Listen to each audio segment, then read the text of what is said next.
All right, good evening and happy new year. This is January 3rd, 2025. A lot has been going on. A lot what's going on down in New Orleans, the shooting that took place in Queens, New York, a couple of days ago, and then we got the cyber truck that blew up in front of Trump International in Las Vegas, Nevada on January 1st. So listen, the reason why we're doing this video is because I want to report on U.S. House of Representative Speaker Mike Johnson just got reelected to become the Speaker of the House for the 119th Congress that convened today. I think they're going to be in session tomorrow on Saturday to talk about the upcoming agenda and the re-election of Mike Johnson, what that means to conservative Republicans, conservative Democrats that aren't following the radical left, is that the certification of the election on January 6th will not be delayed unless Jamie Raskin and all these other Hakeem Jeffries from the Democratic side decide that they want to gum up the works, so to speak, to make it harder for President Trump to get certified and then get inaugurated on January 20th, right? For everybody else out there, thanks for your subscriptions. I do these videos for you because you will not get this anywhere else. So without further ado, here's the special report on the re-election of Mike Johnson to be the House Speaker for the 119th Congress. This is an ABC News special report. Good afternoon, I'm Mary Bruce. We're coming back on the air with a remarkable turn of events on Capitol Hill. After seeming to lose in the first round of voting for House Speaker, Mike Johnson has now just been declared the winner and will retain the Speaker's gavel. Take a listen. The tellers agree in their tallies that the total number of votes cast is 434, of which the Honorable Mike Johnson of the state of Louisiana has received 218.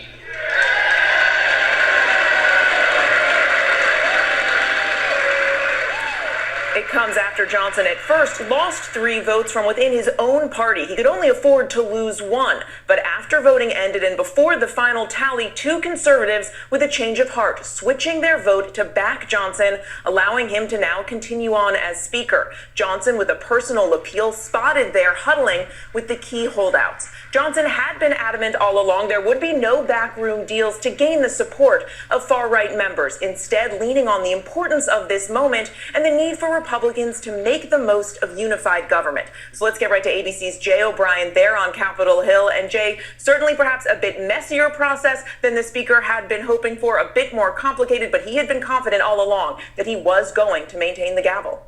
Exactly right, Mary. A dramatic scene just there on the House floor. So Republicans choosing to leave this vote open, not gaveling it out, not ending the vote. Instead, we saw on camera Mike Johnson and other Republicans meeting with 2 of those 3 holdout votes, the 2 that Johnson would have needed to flip to get reelected, at one point walking off the floor with both of them. That includes Keith Self and Ralph Norman. Those 2 holdout votes then meeting with Johnson behind closed doors, all of this playing out. I wonder what they spoke about in that meeting behind closed doors. I wonder what Mike Johnson told the 2 of the 3 holdouts that were, because Johnson only won by 3 points, right? So you had 3 holdouts, 2 of them flipped from other to Johnson. So the margin would have been very, very narrow. We're talking, 216 to 215. And Lord knows we don't need Hakeem Jeffries to be the House Speaker.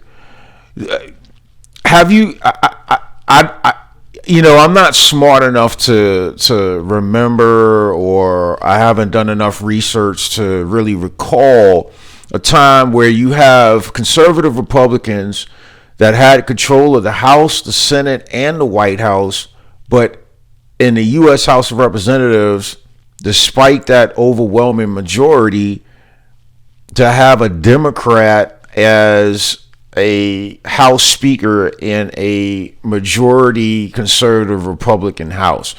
I've never seen that done. They came close to it this afternoon, but I'm just wondering what Mike Johnson told those two holdouts. I mean, did he promise them? That he promised them that he was going to set aside some money for their constituents? Was it a personal, hey, I'll buy you a 6-pack? I don't know, man. Over roughly a 90-minute period since the vote ended. Ultimately, they emerge from behind those two closed doors, and then Ralph Norman and Keith Self, they walk up to the speaker's rostrum and they change their vote just before the vote is gavelled out, which is allowed under the House rules. It puts Johnson over the threshold that he needed. And then, of course, applause breaks out in the House chamber. There's backslapping, there's hugs, there's handshaking. Mike Johnson even shaking the hand of, at least as we saw on the cameras there, Keith Self, after they appeared to talk behind closed doors. Now, Mary, as you said, Mike Johnson was adamant. He would make no concessions. He would not put himself in the place that Kevin McCarthy was in 2 years ago, where he made serious concessions that ultimately cost him his speaker. So very much unclear at this hour exactly what those three talked about behind closed doors, but clearly enough to switch those votes, Mary. Just a remarkable about-face and unfolding of events here that allows Mike Johnson to maintain the gavel, but also for those ultra-conservative members to make clear their displeasure as well. Let's go to ABC's chief Washington correspondent, Jonathan Karl, because, John, looming large over all of this, the president-elect. Look, Mike Johnson owes his speakership, his second speakership, to Donald Trump. It's just that simple. You had at least 17, 18 members who were poised to vote against him, who were uncommitted to voting for him. They faced pressure from Donald Trump, direct involvement from Donald Trump, who sent a very clear message. The message is, we need a Speaker of the House. We need a Speaker of the House now, because until we have a Speaker of the House, my election victory cannot be certified. That's scheduled for Monday, and we can't get to work on the agenda for my first 100 days. That was Trump's message. He made calls himself. He got the recalcitrant members to come to heel. But Mary, what this shows is just how narrow this margin is in the House, how difficult this process was. And he had a major argument to make, which is, you got to get a speaker so I can become president. I mean, what could be a more powerful argument for Donald Trump to members of his own party? He's going to have to use arguments going forward to get his agenda through the Congress. It may not be as relatively easy, even though it didn't look all that easy to get as it was to get Mike Johnson reelected speaker. Those deep divisions certainly still remain within the party. Let's go to Rachel Bade, ABC contributing correspondent and Politico Capitol Bureau chief and senior Washington columnist. And Rachel, as John was mentioning, urgency certainly was paramount here, and part of the message and the pressure campaign being put on these ultra-conservative members on the far right, because they do have an ambitious agenda. So what comes next here? You're absolutely right, Mary. I mean, when I talked last night to a bunch of folks close with Donald Trump, their message to me was that the incoming president isn't backing him just because he likes. She looks like she's standing outside or in a kind of like an open area that's a blending of being inside the main chamber and outside. It's been cold today, man. Where's a coat at?